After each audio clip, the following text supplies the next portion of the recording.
What is up, guys? You got NotTheWorst here, bringing another Black Desert online video, and today we are revisiting the Dark Knight PvE Succession Endgame Guide. The class did receive some buffs, along with some buffs to the Awakening set as well, that put it in a really strong position in the PvE realm, especially in Dekia zones or spots where you're not moving pack to pack very much. I know a very hot question is it better than Awakening or on par with it? You'll find that in Dekia zones, they're pretty similar, and I know that gets used a lot, but they're like extremely similar. Places with pack to pack, let's say like Tungrad Ruins or something like that, it may fall off a little bit more, something like 10% behind Awakening. However, that's not nearly enough to make you not want to play it. If you prefer the successioning setup, it's still an incredibly strong PvE class, especially since we're comparing it to Awakening Dark Knight, which is one of the best PvE classes in the game, and Succession falling not far behind makes it still really appealing if you prefer that playstyle. So let's go ahead and get into, we're going to take a look at add-ons, and then what crystals you're using, and then of course the skill rotation, and break those down, why we're using each one and what changed with the class. Okay, so first let's take a look at our crystals, and because of the state of how crystals operate and our new accuracy, evasion, and DR changes that occurred in PvE, we don't need hardly any accuracy, if any at all. Obviously, this can vary a little bit based on your gear, which I noted at the top, your mileage may vary on that, so you might need to adjust just slightly, but functionally, we really only have kind of two things that are two setups that you're going to be looking at, and the decision here comes between, are you running corrupted crystals or are you running the darkness crystals? Darkness crystals are going to be spots where you're getting primarily back attacks, and I mean primarily back attacks, otherwise the corrupteds are going to outpace it with the additional crit damage that they can provide. So for something like Gyphon, which is basically 100% back attack, Cyclops 100% back attack, Trolls is really strong back attack, things like that, where like around 80% or more of your hits are actually back attacks. Don't lie to yourself. You're actually scoring those, then you'll see the darkness kind of outperform the corrupted at those spots, especially the 100% ones. Everything else is pretty much standard across the board, and this goes for virtually every class at the moment, with just kind of how it is. You've got Rebellious, Ocrads.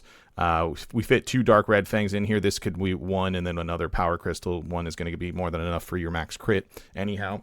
Of course, 4 Ultimate Macalods, 2 Brutal Decimations, and then another a Power Crystal in that slot. Giron's Tier obviously being the best in slot by a landslide there. So really the only options here are going to be Corrupted or Darkness. The exception to that rule is going to be if you're grinding a spot that needs some sort of CC resist. So in those scenarios, obviously first start with reducing like your Power Crystals if you're running 2 of those, or 1 in a Dark Fang.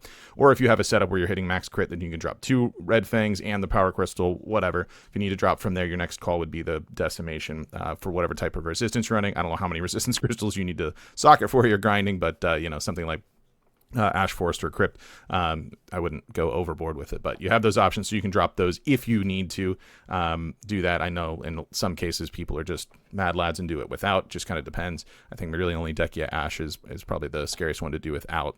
Aside from that, I did add, which I don't always include these one for the broke boys out there, because we do get questions from time to time, despite this being an endgame PvE guide, so we assume that you have endgame crystals, and if not, work on it, because it's in a lot of cases overlooked and way more powerful than upgrading your weapon like 1 stage instead of getting like real crystals, and probably cheaper at that. But for the broke boys, we do have something that you can run in here, getting rid of those Rebellious that can be kind of a nuisance to get, although I think currently, because of an event that's going on at the time of recording, they're a bit easier than normal. Brutal Decimations are cheap. Red Fangs are obviously cheap. The Ocrads are also fairly cheap. You can run the lower grade of these. I didn't have any on hand to put into this socket, but you could pretend these are the regular Ocrads if you're truly that broke, but like, again, it's an end game guide, so get good. I don't know what else to tell you there. And then just jam a bunch of Power Crystals in until you can actually get some Macalods. Those are harder to get off the marketplace, at least on NA, because they're typically just completely sold out, although there is an event going on, again, at the time recording that might circumvent that. So this may just be, this isn't necessarily being broke, but you might just not have the crystal harmonies because you're just newer to the game and you can't necessarily just get them off the marketplace. So I can totally understand that. Smashing some power crystals in there until you get them and then slowly replacing them as you acquire those is great. And then I didn't have a lower grade at the time because I usually just sell them, but you could put a Giron's whatever in here. Arguably, if you have like the Bongwater tier, maybe that's going to be better than like a Giron's, a lower Giron's, the one below, I can't even think what the name is, lower than crystal, but whatever. In most cases, you should have a Giron's Endurance Crystal at least. Throw that in here, obviously, instead of the tier till you can get to that one, because that guy, again, can be fairly expensive to acquire while you're getting set. So, again, not a ton of things going on for crystals these days, but let's head on over into the skill add-ons and take a look at that. All right, so again, with the changes, there were large changes to the way skill add-ons operate back in November of 2023, and since then, we don't have a ton of variety that's really necessary for this. Honestly, you can kind of run whatever you want in skill add-ons as long as you have each of the effects that are necessary for the class on there and just kind of double up each one. And you'll still get there even if it's not optimal. Like, it'll only matter for your first rotation, right? Because after that, you pretty much have everything up 100% of the time.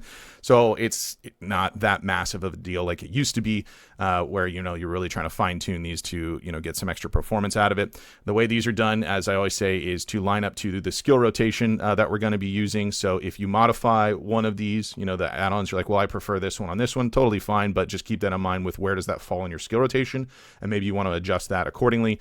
So you'll see that these add-ons are put up in a way so that they are, one, up 100% of the time, but two, they're getting used in priority of what we want to see happening based on the skill rotation. So if you change one, you should change the other just to reflect that as well.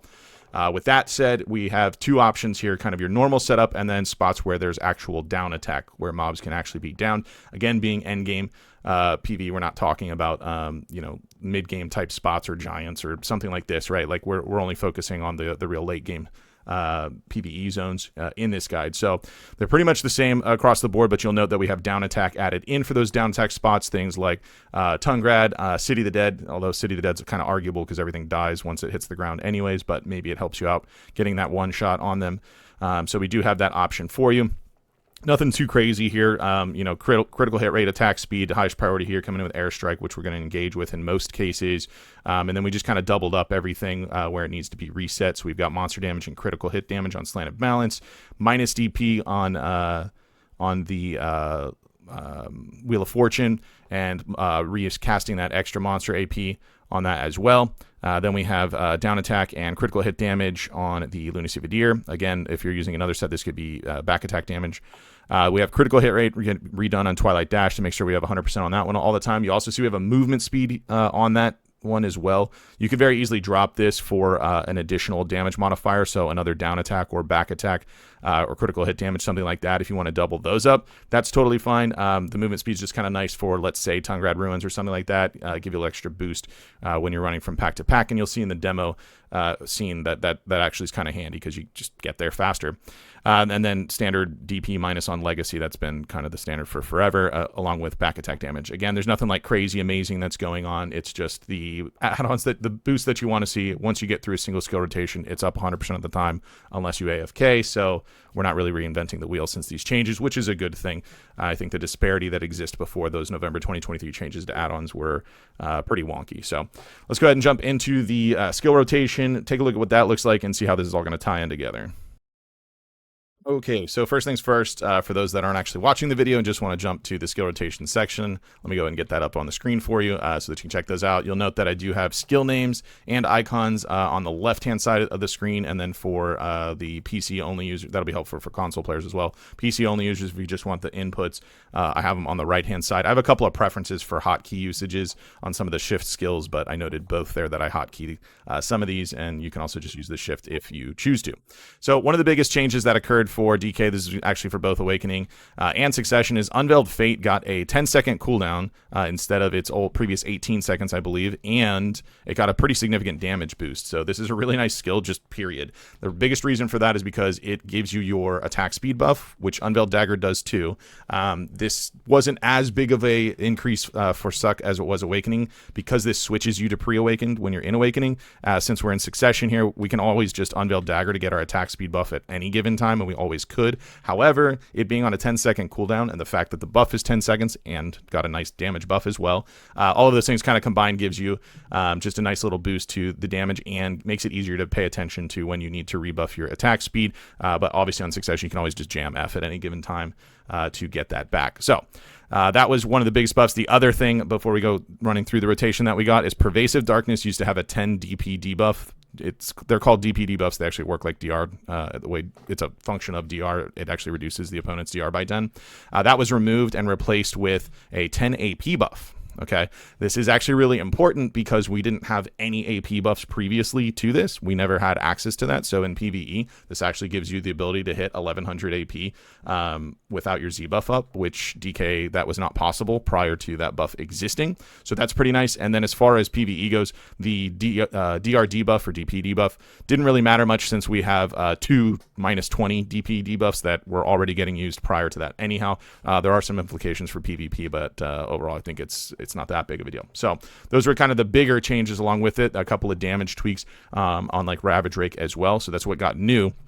So running through the rotation is just designed so that you can start from the beginning, rinse and repeat, and go backwards without having to run any sort of like what we typically call filler skills. You can get a little bit fancier, which I'll talk about when we get to the Wrath of Vidir. That got a cooldown update as well. So that is now only on a 10-second cooldown, and we didn't slot it because this save set was prior to that update.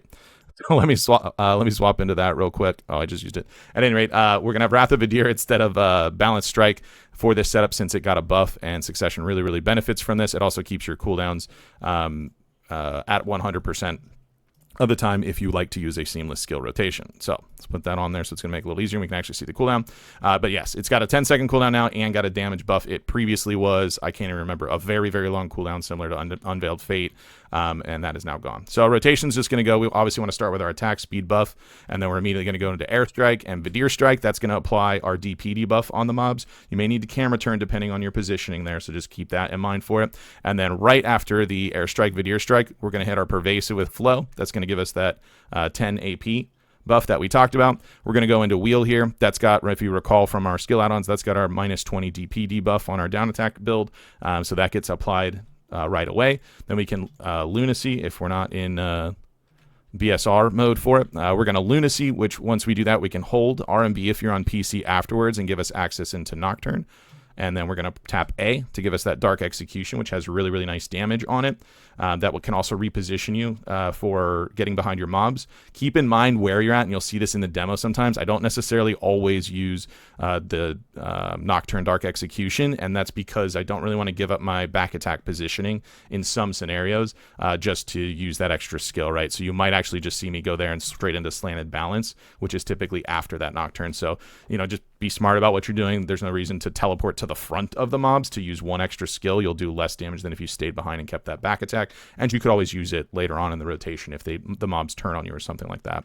So after we do or don't do our Nocturne into Dark Execution, we're going to just go Slanted Balance into Spirit Legacy, and that ties in nicely to Blooming Black Rose, which Blooming Black Rose has a really nice interaction with Ravage Rake. It actually comes out quite a bit faster than if you were to use it by itself. So all three of those chain in really nicely the flow from Slanted Balance into Legacy, into Blooming, into Ravage Rake. Those all go pretty quickly, and it's the fastest way you can get your Ravage Rake skills out, specifically coming off of Blooming Black Rose, the Magnus skill. So again, that looks like this.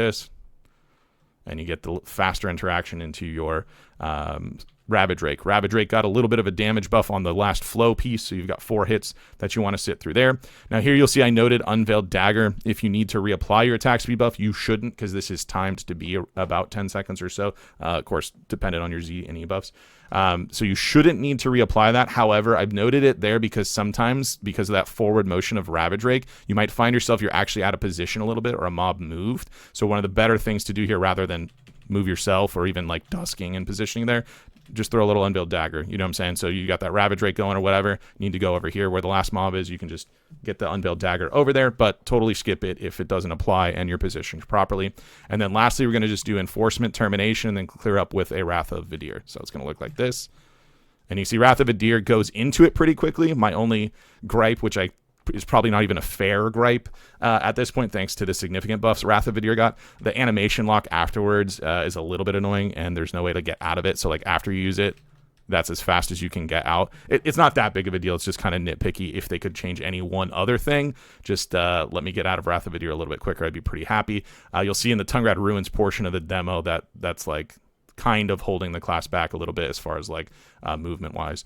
Lastly, as I noted at the bottom there, and you may engage with this, but it just kind of depends what's going on. Obviously, Twilight Dash into Kama Slash is always a thing, and very high damage at that, especially if you can position the mobs correctly with that with the Kama Slash damage on there.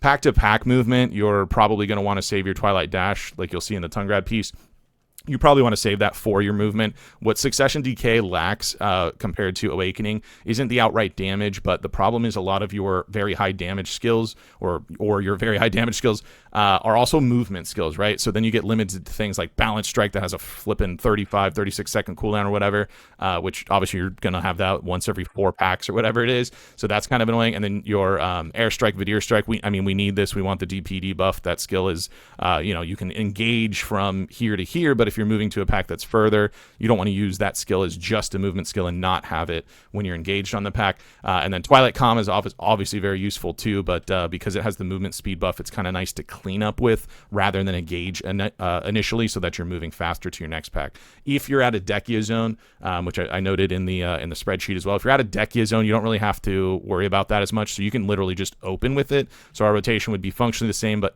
except that you could just open Twilight Comma, get your Unveiled Fate, and literally just run it the same out of there. So we'll go through the whole rotation. There you go. And that's it. And you can see we can go straight back in and just rinse and repeat the whole thing. So we've got ourselves a nice little repeatable combo that you can run infinitely should you so choose. And like I said, that comma Twilight interaction, just use your brain. Do you need to move over to a pack, whatever, and kind of save that one or engage with that one depending on the spot that you're grinding. So you can just rinse and repeat that combo. When you'll see in the actual examples when we move into the last piece of the demo here, I don't necessarily use this 1, 2, 3, 4, 5 just over and over again instantaneously. I do use different cooldowns depending on when they're up, and that takes maybe a little bit more experience once you get more comfortable with the spec and you're more familiar with it. When that starts happening, you're going to prioritize things like Wheel of Fortune every 6 seconds when it's off cooldown, and Airstrike, Vidir Strike every time it's off cooldown. Since they're like 6 and 7 second cooldowns, and then Legacy ties in with it. You'll start skipping Blooming Black Rose on every Legacy, and you'll maybe use it in other iterations. You can also do like Twilight Dash, comma slash, and Blooming here, and you could go into a Ravage Rake if you're positioned properly. You'll start to pick up on these things, and you may see me do them in the demo once you get more comfortable with it. But I will tell you the difference between using this rinse and repeat combo and then using like heads up cooldowns as you get more experience.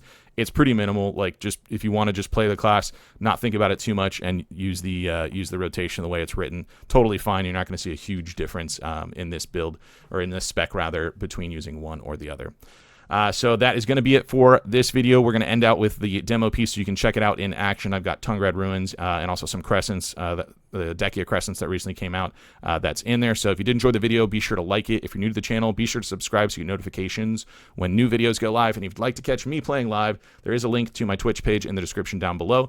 Jump on over there, drop a follow so you'll get notifications for that as well. With that said, that's going to be it for this one. I want to thank everybody for watching, and I will see you next time.